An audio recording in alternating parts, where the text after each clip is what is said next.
घर में 5 जहर, पांचों जहर को बाहर निकालो आप। केवल डायबिटीज नहीं, आपके जीवन के सारे रोग खत्म हो जाएंगे। रसोई घर को जो बिगाड़ा है इन लोगों ने, 5 जहर रसोई घर में प्रवेश करा करके बिगाड़ा है। उसमें से उजला आटा यानी गेहूं का आटा, मैदा एक जहर, उजला नमक दूसरा जहर यानी आयोडीन नमक, ये दूसरा जहर है।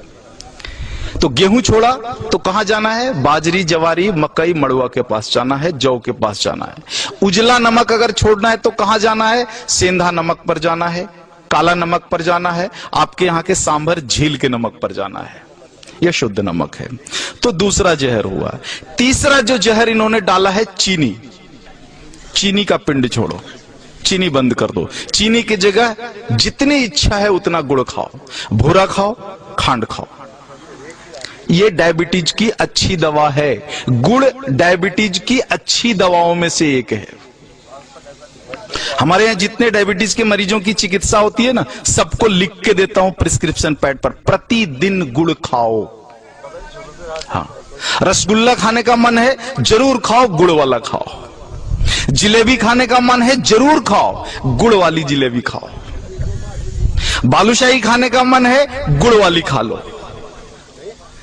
जितना मीठा खाने का मन है खाओ, गुड़ वाली खा लो। तो तीसरा जो जहर है वो आपका चीनी है। हाँ। और जो चौथा जहर है वो है रिफाइन। हाँ, इस रिफाइन को बाहर निकालो। ये तेल नहीं है। आर्थराइटिक्स भी सबसे ज्यादा राजस्थान के लोगों को है।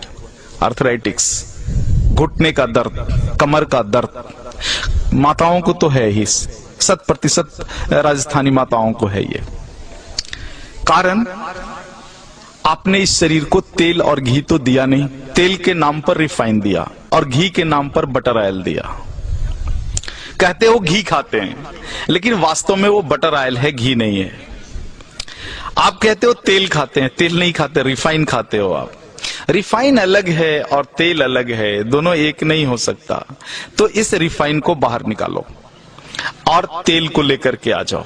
तेल सरसों का हो सकता है, तिल का हो सकता है, आपके यहाँ अच्छा राई, सरसों, तिल, ये 3 चीजें तो मैं जानता हूं, और शायद कुछ मूंगफली का भी बढ़िया हो सकता है। ये सारी चीजें हैं। 2 विरुद्ध चीजें हैं, एक सूर्यमुखी और सोयाबीन। इनके चक्कर में मत पड़ना, ये दोनों खतरनाक हैं।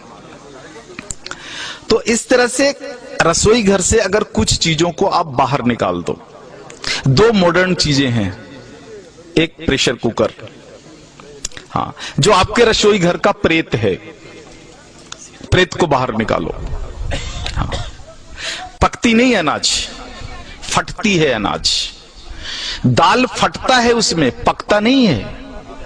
नीचे से ताप और ऊपर से प्रेशर, तुअर का दाल फट जाता है, पकता नहीं है।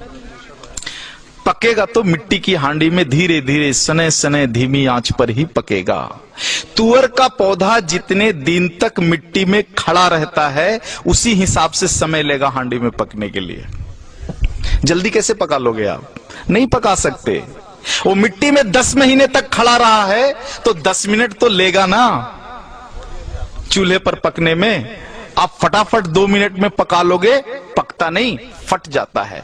अनाज को, फटा हुआ अनाज खाओगे तो गड़बड़ तो होगी ही, पका हुआ अनाज खाओ। प्रेशर कुकर में कोई भी अनाज नहीं पकता, केवल फटता है। तो इस प्रेत को बाहर निकाल दो।